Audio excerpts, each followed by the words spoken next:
જો મિત્રો સુખ વેચવાથી વધે છે અને જેઓ બીજાને ખુશ કરવાની ક્ષમતા ધરાવે છે તે હંમેશા સુખ રહે છે। સંજોગો ગમે તે હોય, આપણે હકારાત્મક વિચાર જાળવી રાખવા જોઈએ।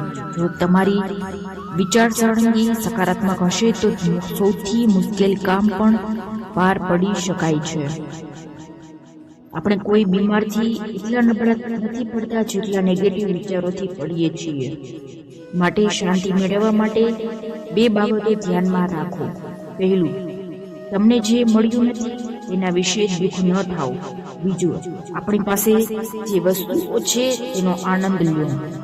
જે લોકો હાર માને છે તે ક્યારેય જીતતા નથી, જીતેલા લોકો ક્યારેય હાર માનતા નથી।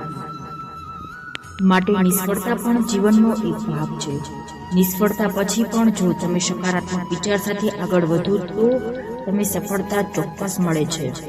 જે લોકોમાં બીજાને ખુશ કરવાની ક્ષમતા હોય છે તેઓ પોતે હંમેશા ખુશ રહે છે। રાધે રાધે।